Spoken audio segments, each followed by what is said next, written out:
Assalamualaikum warahmatullahi wabarakatuh. Perkenalkan, nama saya Dini Gayatri, NIM 12011132228.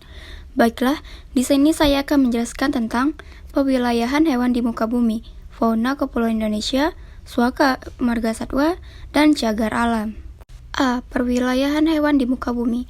Wilayah karakteristik wilayah bisa berupa kondisi alam, ekonomi, demografi, dan sosial budaya.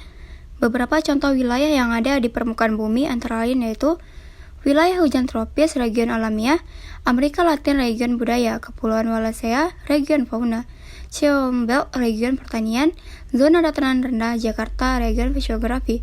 Secara umum, suatu wilayah terbagi menjadi dua, yaitu wilayah formal. Wilayah ini identik dengan definisi wilayah secara umum, yaitu suatu daerah atau kawasan di muka bumi yang memiliki karakteristik yang khas sehingga dapat dibedakan dari wilayah lain di sekitarnya.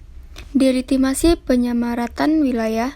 Delegitimasi dilakukan dengan dua cara, yaitu delegitimasi kualitatif merupakan cara penentuan batas terluar suatu wilayah berdasarkan kenampakan yang dominan pada suatu tempat. Di dalam konsep wilayah ditekankan bukan batas wilayah, melainkan inti wilayah tersebut. Contohnya yaitu pembagian wilayah Indonesia dalam 10 wilayah. Pembangunan. Delegitimasi kuantitatif, cara penentuan batas wilayah berdasarkan ukuran-ukuran yang bersifat kuantitatif.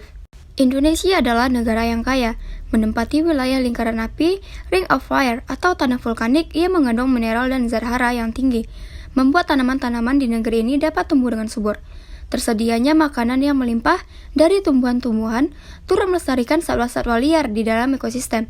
Karena itu, persebaran flora dan fauna di Indonesia sangat beragam. Secara umum, persebaran flora dan fauna di Indonesia dipengaruhi oleh letak geografisnya, berdasarkan wilayah dan karakteristik flora dan faunanya.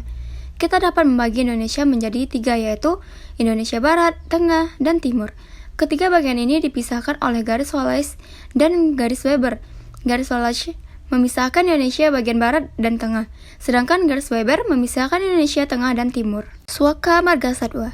Suaka marga satwa menurut Undang-Undang Republik Indonesia Nomor 5 Tahun 1990 adalah sebuah kawasan suaka alam yang memiliki ciri khas berupa keunikan dan keanekaragaman jenis satwa yang untuk kelangsungan hidupnya dapat dilakukan pembinaan terhadap habitatnya.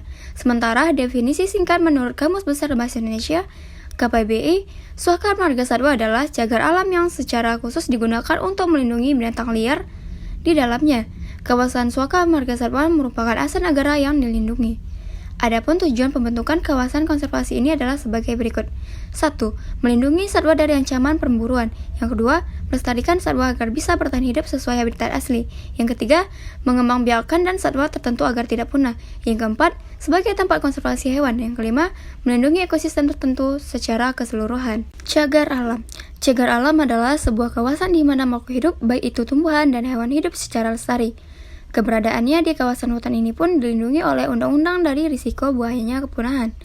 Kawasan suaka alam ini memiliki kekhasan sesuai dengan ekosistemnya. Demikianlah penjelasan dari saya, sekian dan terima kasih.